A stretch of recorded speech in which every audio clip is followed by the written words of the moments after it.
Venga, pues continuamos entonces con la parte de OpenStack. Habíamos visto la parte de las versiones.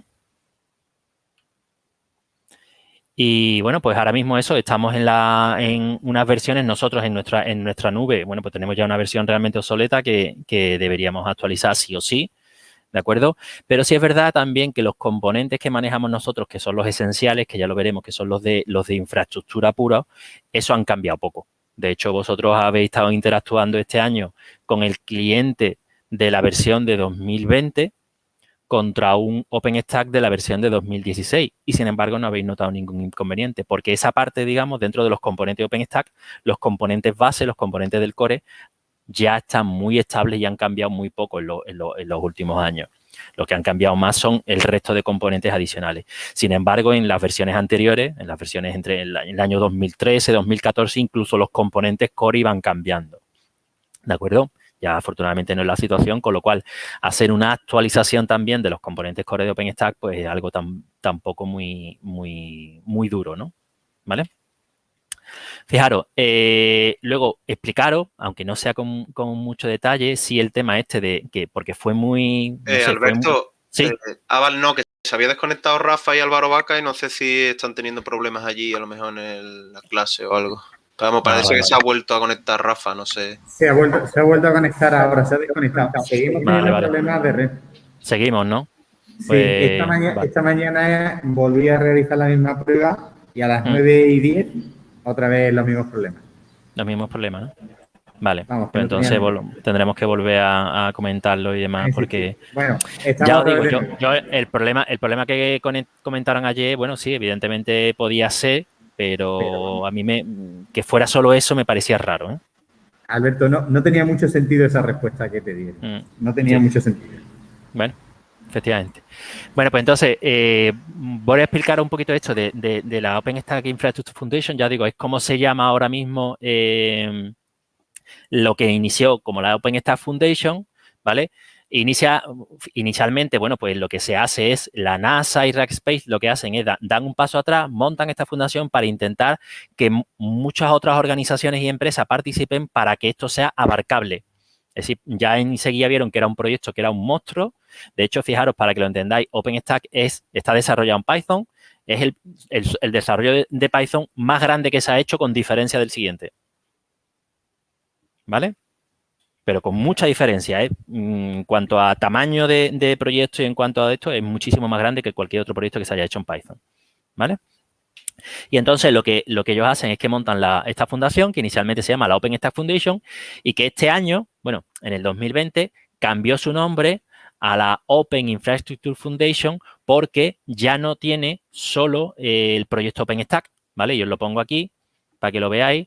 Es porque la Open Infrastructure Foundation, ya además del proyecto OpenStack, que por supuesto es su proyecto principal, pues tiene otros proyectos, ¿vale? Tiene un proyecto de contenedores que es Kata Containers, tiene el proyecto Starlink X que es para temas de Edge Computing, tiene el Sul, que es una plataforma para temas de integración continua y demás. Y entonces, bueno, como ya tiene previsto que vaya metiendo otros dentro de esa misma fundación, tiene otros proyectos que no son OpenStack, pues entonces han renombrado el nombre de la fundación a otra cosa diferente, ¿de acuerdo?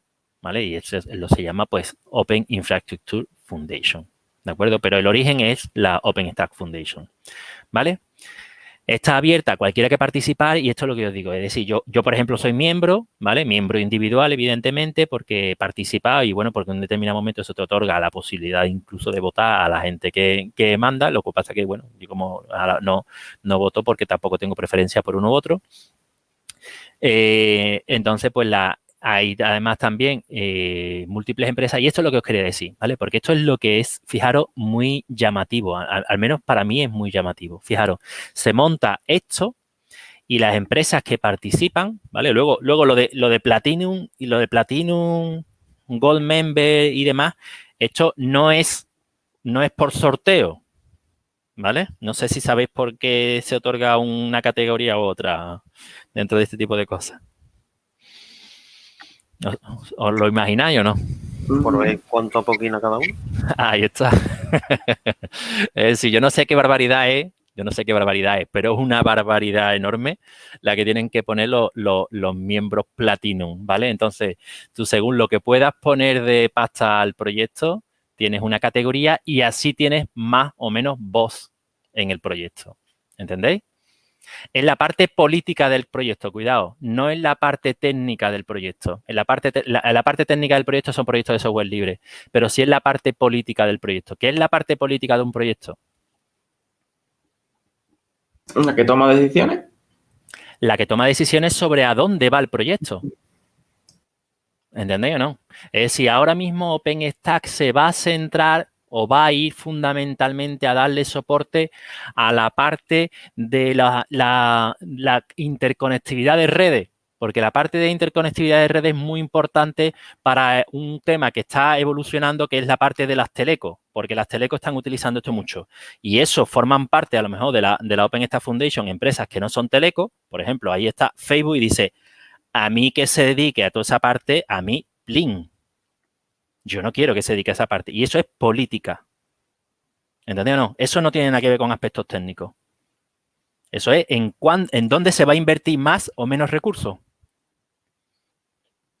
¿Vale? ¿Entendéis? Y evidentemente, cuanto una empresa, por ejemplo, veis que está AT&T, Ericsson, está Huawei, está Red Hat, cada una de estas Facebook, estas tienen diferentes intereses. Pero el voto es proporcional. Es decir, hasta la supporting organization tienen voz, pero no tienen la misma voz que estas. Para que lo entendáis, cada una de estas es una silla. Los Gold Members, entre ellos, hay unas cuantas sillas, pero ya no tienen una cada uno. Ya tienen que votar. ¿De acuerdo? Y luego los Silver Members, pues también lo mismo, pero en proporción. ¿Veis ahí cómo hay un montón de empresas de lo más variopintas? No, de hecho, muchas que no sabéis lo que son. De hecho, esta Sardina yo no sé a qué se dedica, pero bueno, me imagino que no, si está por aquí no es por temas que tengan que ver con la pesca. ¿De acuerdo? Entonces, pues las diferentes empresas participan de una determinada manera. No hay ahora mismo las mismas empresas que había en el momento del boom de OpenStack, pero sigue siendo un montón de empresas de ámbitos diferentes y entre ellas pues tienen interés que el proyecto continúe porque lo utilizan dentro de su ámbito, dentro de su negocio. ¿De acuerdo? Estas son las que proporcionan infraestructura. Bueno, sigue estando Rackspace aquí, ¿veis? Como infrastructure donors, es decir, que ceden infraestructura para que OpenStack se desarrolle en su infraestructura. ¿Vale? Y luego otro montón de empresas más pequeñitas, ¿vale? O que contribuyen menos como supporting organizations, ¿veis? ¿De acuerdo? Y ahí veis empresas, pues, normalmente en estas fundaciones, aunque sea al menos como supporting companies, están pues prácticamente todo el mundo, ¿de acuerdo? Si no, los que no encontráis por un lado, los encontráis por otro, y entre ellos son empresas que compiten, pero compiten en cómo se sirve o cómo se ofrece servicio a través de este software u otros. ¿Vale? Este modelo es el mismo que sigue la Cloud Native Compute Foundation, que es la que lleva Kubernetes. Es exactamente el mismo modelo. ¿Vale? ¿De acuerdo? Venga, pues entonces, venga, vamos ya con lo que son los proyectos de OpenStack, es decir, los componentes de OpenStack. Los componentes de OpenStack no es un software. ¿Vale? No podéis pensar como un software. No existe un paquete de software que yo haga un apt-get install OpenStack. ¿De acuerdo? Lo que existen son un montón de componentes que proporcionan una funcionalidad. Y lo que se hace es que esos componentes se integran porque todos tienen un patrón común. ¿De acuerdo? Vosotros el otro día explicamos lo que era una aplicación de microservicio. ¿Verdad? Una arquitectura de microservicios. Lo explicamos el otro día cuando estuvimos viendo la parte de contenedores, ¿no? Sí, sí. ¿Sí? Vale, pues OpenStack es microservicio. Cómo se desarrolla el proyecto OpenStack se ve inmediatamente que es un proyecto bestialmente grande y tú dices, no, espérate, esto no es un software. De hecho, ya en su base, en su origen, eran dos componentes independientes. ¿Vale? Es decir, en su base, vamos a ver si la encuentro. Aquí, ¿vale? Eran dos, OpenStack Nova y OpenStack Swift. ¿vale? Pues ese modelo de tener dos componentes que cada uno estaba desarrollado de manera independiente, pero se le plantean qué características tiene que tener en común y cómo se intercomunican unos con otros, es lo que se desarrolla, pero ya en un plan, digamos, mucho más amplio, ¿vale? Y entonces se siguen añadiendo componentes y componentes y componentes de OpenStack, digamos, durante la época, digamos, de esta explosión que tuvo, en la que se desarrollaron montones de componentes. De hecho, hoy estamos ya en una situación en que algunos, de hecho, en la última versión hay 2 o 3 componentes que se han quitado porque ya se consideran que no son interesantes o que no han tenido un nivel de desarrollo adecuado y no hay demanda o no hay gente que lo soporte, pero no sé cuántos componentes ahora mismo tendrá OpenStack, pero son más de 20. ¿De acuerdo? Con lo cual, esos componentes, lo que sí es fundamental, digamos, es que eran componentes que tenían que tener unas características comunes. Bueno, inicialmente lo que se hacía es lo que se llama una publicación integrada en la que todos los componentes tenían una numeración. La numeración era la del mes y el año en la que se publicaban. ¿De acuerdo?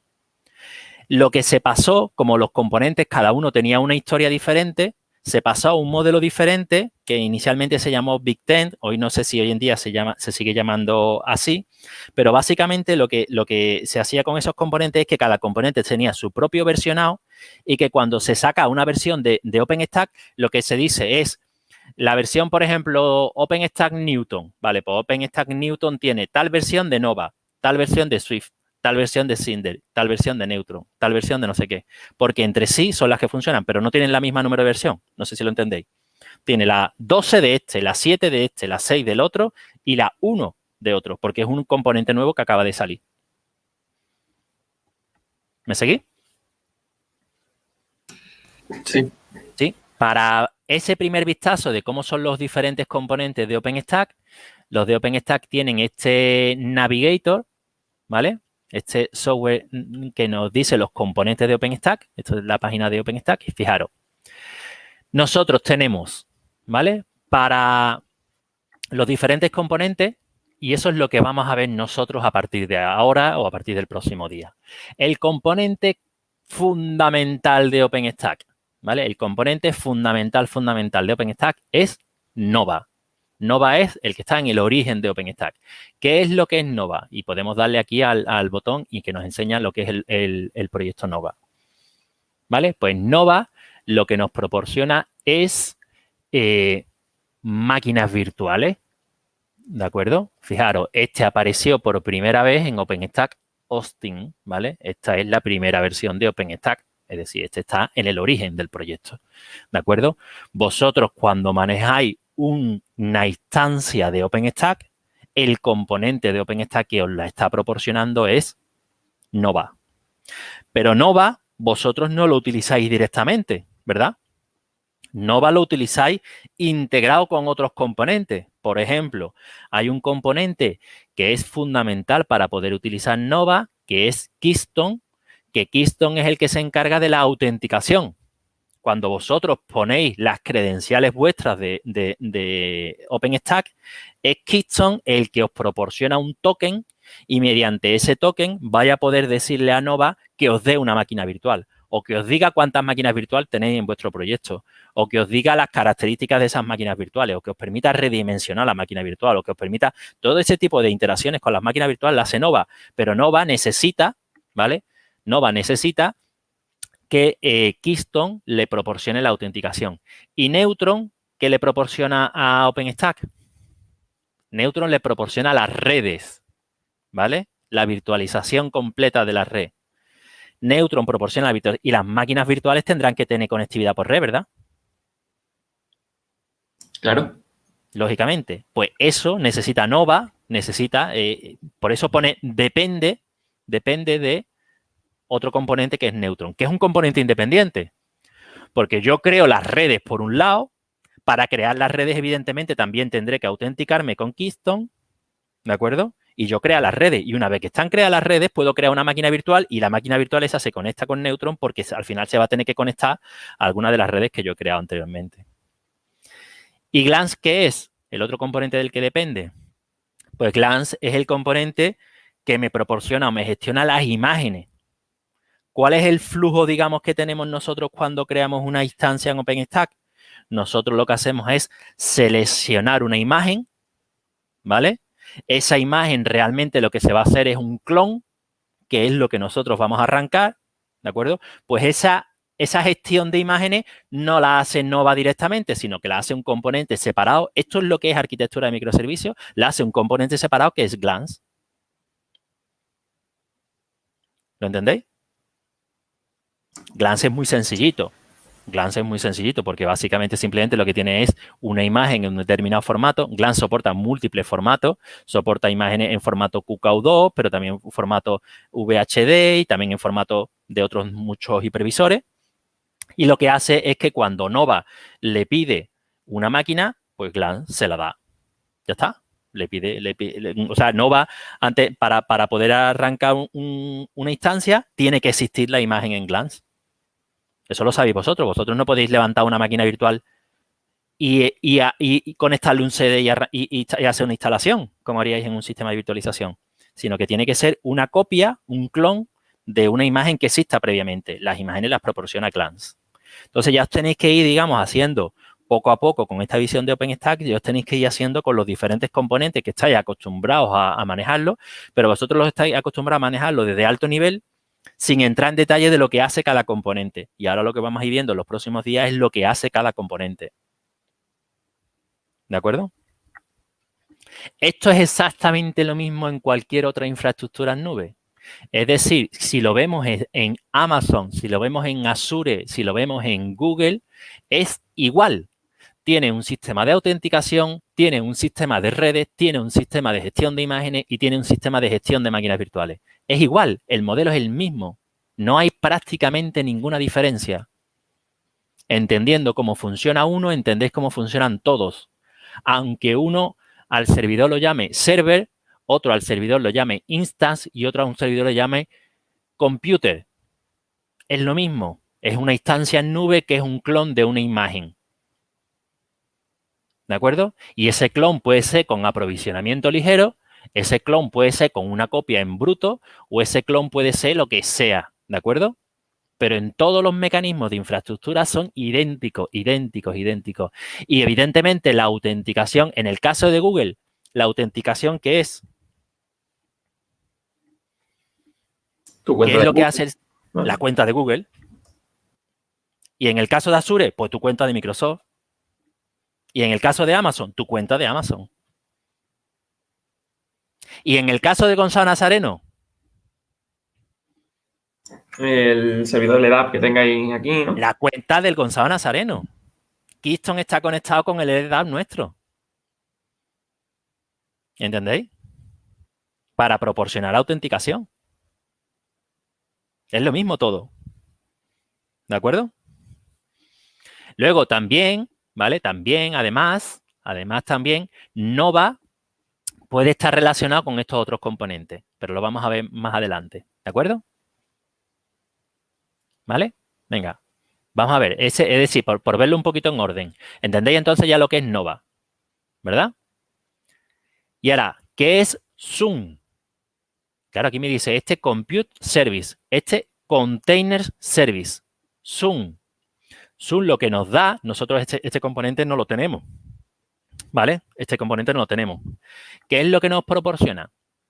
Contenedores, imagino, ¿no? Contenedores como servicio. Es decir, que yo lo que tengo la posibilidad con Zoom es de picar, ¿vale? Pero fijaros, primera vez apareció en Pike, ¿vale? En OpenStack Pike. Nosotros estamos en Neutron. Evidentemente nosotros Zoom no lo tenemos. Lo podremos tener cuando tengamos una versión más nueva de OpenStack, pero es un proyecto mucho más nuevo, ¿vale? Pike es del 2017-2018. Uno es del 2010, otro es del 2017-2018, ¿vale?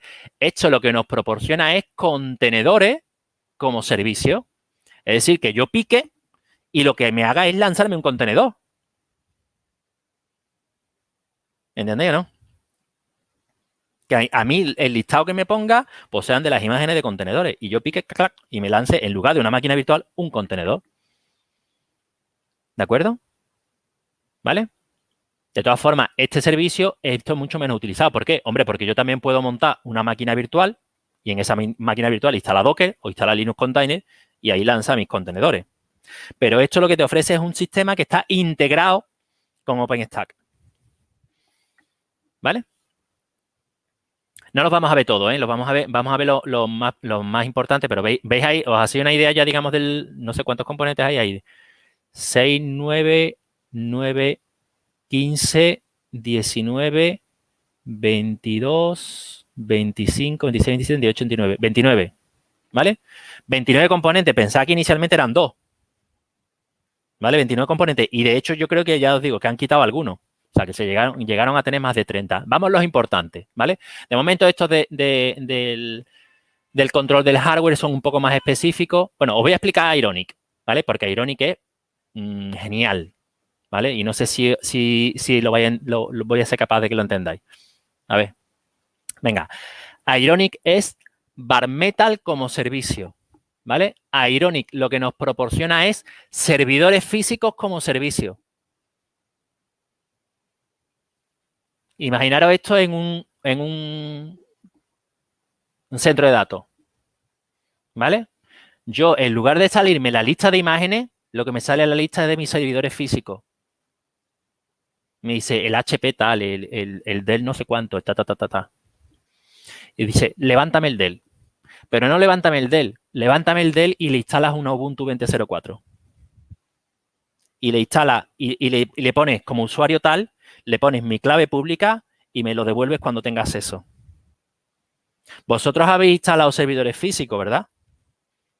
Pues esto lo que hace es que el servidor físico lo que está conectado, lo que hace Ironic es que conecta los IPMI y gestiona los IPMI.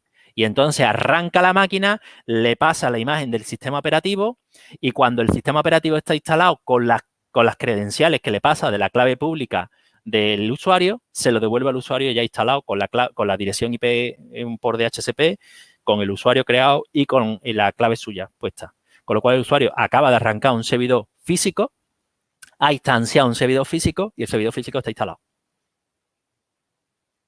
Está guapo, ¿eh?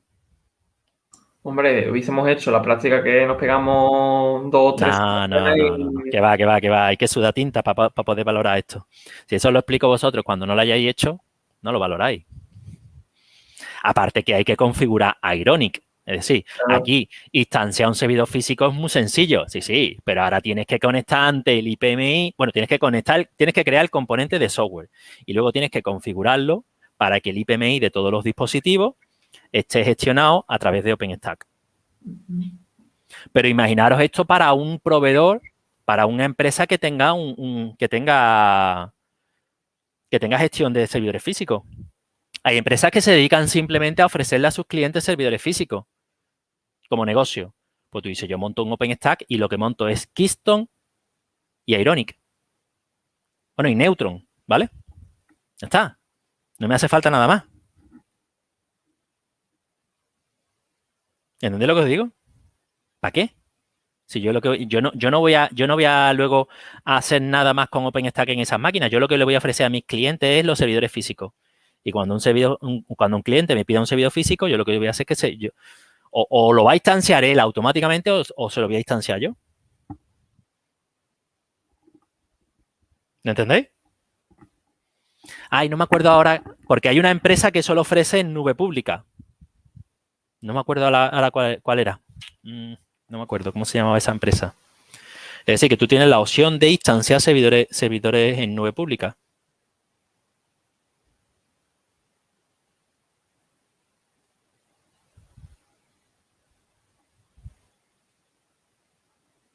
Un momentito, lo estoy buscando.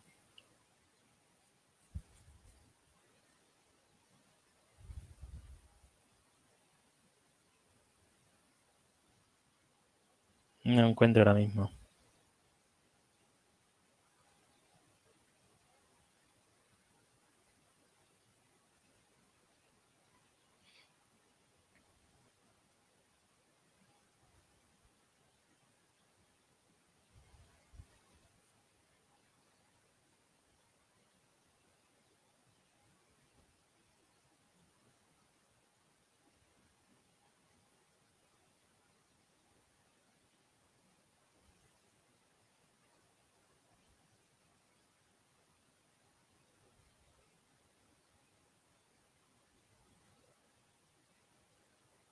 No lo encuentro. Bueno, es igual. Cuando me acuerde lo digo, ¿vale? Entonces, ¿entendéis entonces el concepto de Ironic? ¿Sí? Sí. ¿Vale? Venga, almacenamiento. Venga, almacenamiento. Muy importante. Almacenamiento de fichero. ¿Vale? Almacenamiento en nube, que se llama. ¿De acuerdo? ¿Acordáis que es el otro componente? Swift. Es lo que pasa, que el problema que tenemos, eso es lo que se conoce almacenamiento de objetos. Vosotros no tenéis la experiencia porque nosotros no tenemos Swift. Pero esto es muy importante en nube, tanto en nube pública como en nube privada. ¿Por qué? Esto no lo confundáis con los volúmenes. Esto es almacenamiento de objetos, almacenamiento de ficheros, si queréis. ¿Vale? Básicamente, con este mecanismo de almacenamiento lo que nos proporciona es una capa de abstracción muy interesante, sobre todo para almacenamiento pesado, en lo que nosotros lo que hacemos es a este Swift o a Amazon S3, por ejemplo, que es el componente que hay en nube pública de Amazon, o no sé cómo se llama porque no tengo menos experiencia, el de Google y el de Azure, lo que nosotros subimos es un fichero, ese fichero se queda allí almacenado y nos devuelve una URL. Y esa URL es la que utilizamos nosotros para acceder al recurso. ¿Para qué se utiliza almacenamiento de objetos? Fijaros, almacenamiento de objetos se utiliza masivamente hoy en día en Internet para poner el almacenamiento pesado fuera de los sitios donde están los servidores web. Imaginaros que vosotros en un servidor web como el que tenéis en OVH quisierais dar servicio de vídeo. Quisierais alojar vídeo. ¿Vosotros podéis hacerlo? ¿Qué problema hay? Que no tenemos... No tenéis disco duro. No. Tenéis un disco duro de 20 gigas. Con un disco duro de 20 gigas tú vas a servir vídeo. Pues fíjate los vídeos que va a servir. ¿Entendéis o no? ¿Cómo hago? ¿Pero y puedo ofrecerlo entonces? Sí, poniendo los vídeos fuera, que es lo pesado. El servidor web sigue estando en esa máquina, pero los vídeos están fuera, en almacenamiento. En almacenamiento de objetos. Ya os digo, esto de nuevo Amazon fue el que montó el esquema. Lo que pasa es que es verdad que Swift, en este caso Rackspace, lo tenía también desde hace muchos años, ¿eh? Porque esto es un componente de Rackspace. En ese caso no sé si fue antes el de Rackspace o el de Amazon S3, no lo sé. ¿De acuerdo?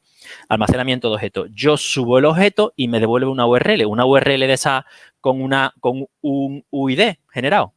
¿De acuerdo?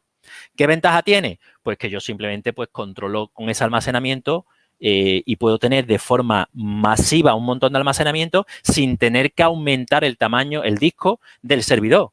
Y eso es tremendamente útil en un montón de ocasiones. En todas las que supongan todas las que supongan gestión de grandes cantidades de ficheros, almacenamiento de objetos es tremendamente útil. En nube privada o en nube pública. Da igual. ¿Lo entendéis? Y además, básicamente, esa API suele ser muy sencilla porque básicamente lo que yo restringo es esta URL que me devuelve es de acceso público o es de acceso privado, es decir, acceso autenticado para mí. Y yo, por ejemplo, puedo utilizar almacenamiento de objetos pues para copias de seguridad. ¿Entendés o no? Yo hago una copia de seguridad de mi sistema, la cifro y la subo a almacenamiento de objetos. ¿De acuerdo? Cuando la necesite, yo sé la URL, me la descargo y la utilizo. Los precios de almacenamiento de objetos en nube son muchísimo más baratos del correspondiente a disco duro de una máquina virtual. Porque no es una máquina virtual, solo es el almacenamiento. ¿Entendéis? Y tampoco es un volumen, porque un volumen tiene un tamaño determinado y tiene un mecanismo que proporciona un dispositivo de bloque. Esto no proporciona un dispositivo de bloque. Esto lo único que hace es realmente un mecanismo de NAS, pero en nube.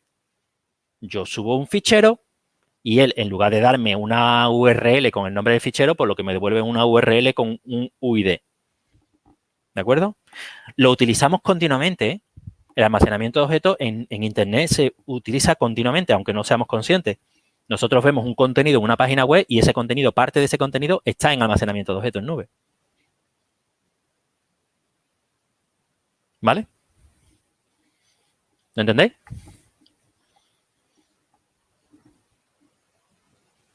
Fijaros, hace años Lo que pasa es que al final aquello no cuajó, pero una empresa de Málaga se puso en contacto con nosotros porque ellos tenían la necesidad de hacer, por lo visto, una cantidad se dedicaban a no sé qué, que tenía que ver con temas de almacenamiento de imágenes, y entonces tenían que hacer un uso masivo de almacenamiento de imágenes. Y el planteamiento que estaban haciendo era montar un OpenStack con OpenStack Swift, pero ellos no querían máquinas virtuales. Es decir, el OpenStack que iban a montar era un OpenStack de almacenamiento de objetos, porque ellos tenían sus aplicaciones en donde la tuvieran, pero tenían necesidad de almacenar grandes cantidades de información que luego pudiera utilizarse directamente. Y lo que decían era que, y entonces se pusieron en contacto con nosotros buscando a algún chaval para incorporar a la empresa para que les ayudara en la implementación de esto. Y como habían visto que nosotros estábamos con este OpenStack, pues se pusieron en contacto con eso. Al final no terminó de cuajar y no sé si al final lo hicieron o no lo hicieron, pero la idea era esa y la idea es muy lógica.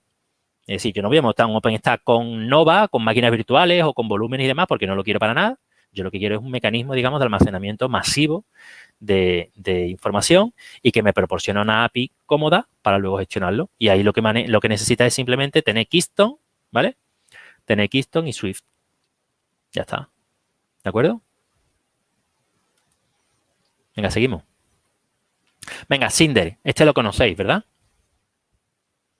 Es decir, Cinder, que fijaros, pero ya Cinder no está desde Austin, ¿veis? La primera vez que se metió Cinder, almacenamiento de volúmenes, fue en Folsom. Vosotros, las instancias que tenéis, vosotros manejáis volúmenes. De hecho, los discos raíz de las máquinas que tenéis en OpenStack son volúmenes. Pero esto en las versiones iniciales de OpenStack no era posible. Esto es posible a partir de Folsom, ¿de acuerdo? Entonces, a partir de Folsom ya existe este proyecto que lo que nos permite es disponer de almacenamiento de dispositivos de bloque. Ahora que ya hemos visto iSCSI, entendéis perfectamente que eso se puede proporcionar por iSCSI. De hecho, en nuestra nube se proporciona por iSCSI. ¿Vale? Y entonces por iSCSI le proporciona, tenemos un servidor donde tenemos un RAID 5, ¿vale? Ese RAID 5 tiene los volúmenes allí con un nivel, digamos, de garantía de replicación adicional que no tienen los nodos de computación. Y entonces ahí se genera un target que se le mete una unidad lógica que es el volumen que tú definas en OpenStack, se exporta y se conecta al contenedor y se conecta a la máquina que hace de anfitrión de la máquina virtual, se le pasa a la máquina virtual y la máquina virtual lo monta. Pero fijaros, todo esto se hace a alto nivel. Vosotros ya sabéis cómo se monta un target iSCSI, cómo se define una unidad lógica, cómo se pone disponible para otro equipo, cómo desde el otro equipo el iniciator conecta con el target. Y ahora os faltaría pasarle ese dispositivo de bloque de la máquina anfitriona, pasárselo en vivo, ¿vale? Y eso se puede hacer porque lo permite el libvirt, pasarle en vivo a la máquina virtual. Y todo eso se hace simplemente con 2 clics en Horizon. Está chulo, ¿no? Hombre. ¿Lo entendéis? Es decir, pero además lo bueno es que Cinder, además para colmo, pasa lo mismo que Nova. Nova tiene diferentes backends que permite utilizar diferentes hipervisores. Cinder le pasa lo mismo. Cinder no solo maneja iSCSI. Cinder maneja casi cualquier cosa que le dé un dispositivo de bloque. Y casi cualquier cosa puede ser cualquier cabina de disco de la que hay de los fabricantes por ahí.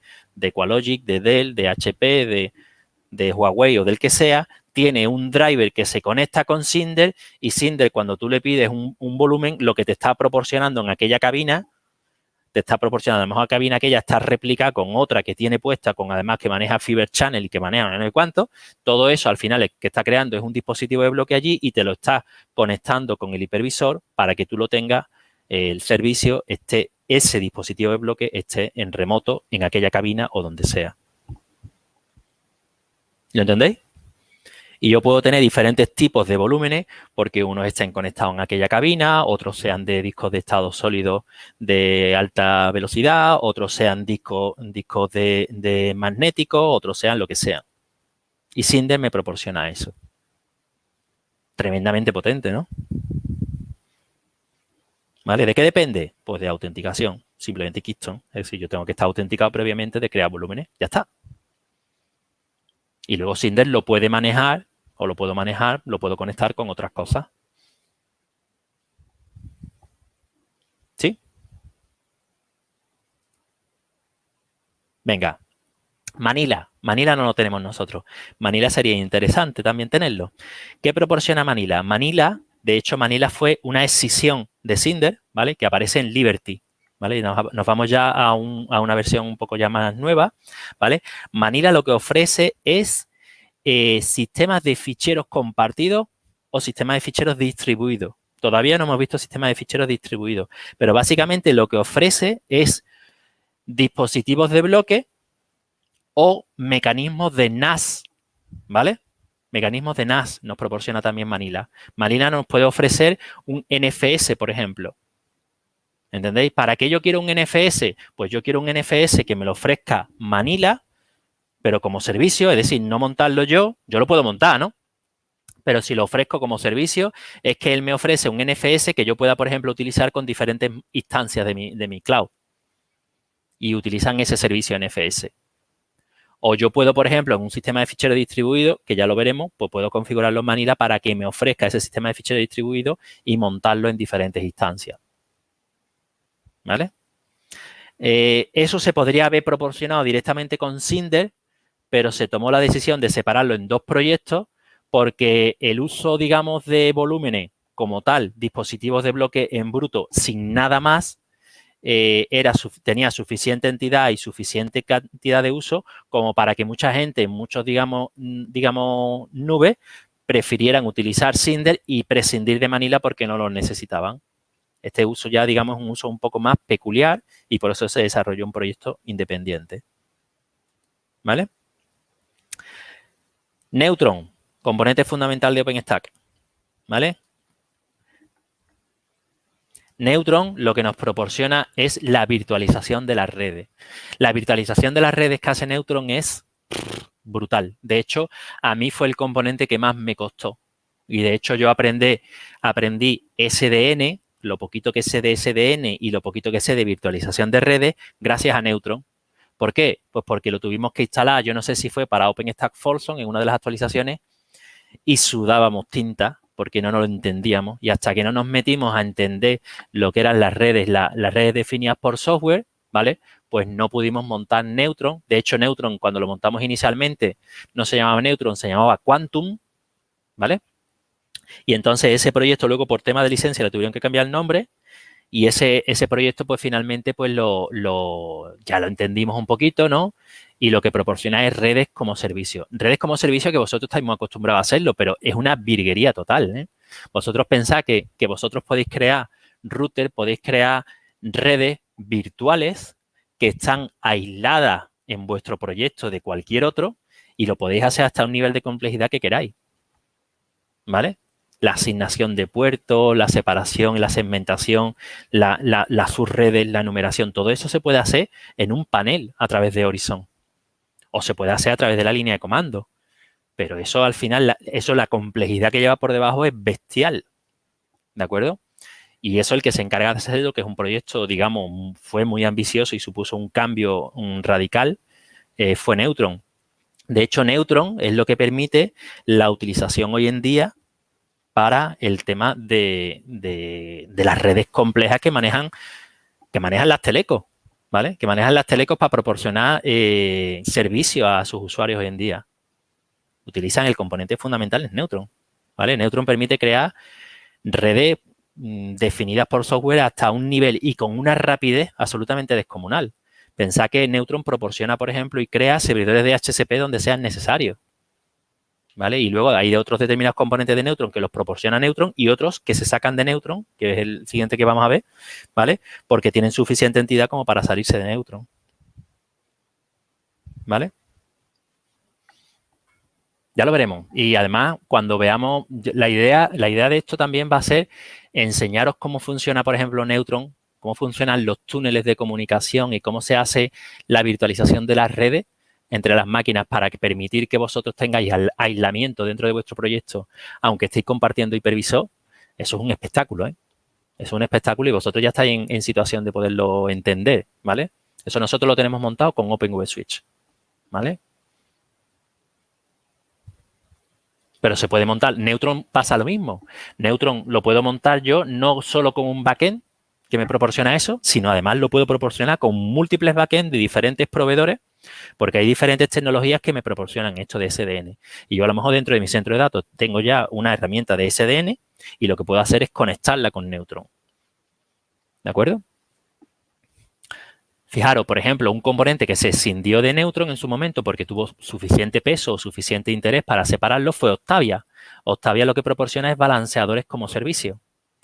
¿Qué son balanceadores como servicio? Pues lo que me proporciona la posibilidad de yo tener diferentes instancias que me están proporcionando. Imaginaros, por ejemplo, un servidor web, ¿vale? O un servidor de aplicaciones y yo le tengo que poner delante un balanceador, ¿no? Un balanceador de carga. Pues yo le puedo pedir a OpenStack que me cree ese balanceador a través de este componente que se llama Octavia, me lo crea y lo defino por software y me crea un componente independiente que se encarga exclusivamente del balanceo. Y yo no tengo que instalar software. Octavia ya tiene el software para hacer el balanceo. Ya tiene internamente, no sé si lo hace con Nginx o lo hace con Traffic o lo hace con otro software, ¿vale? Pero ya viene configurado y yo simplemente lo configuro por vía API. No me tengo que meter en el fichero de configuración del servicio. Esto ya no es fijaros, ya en el caso de Octavia es un ejemplo perfecto para un servicio adicional que no es infraestructura, porque esto es puro software. ¿Lo entendéis? Esto no tiene nada de infraestructura.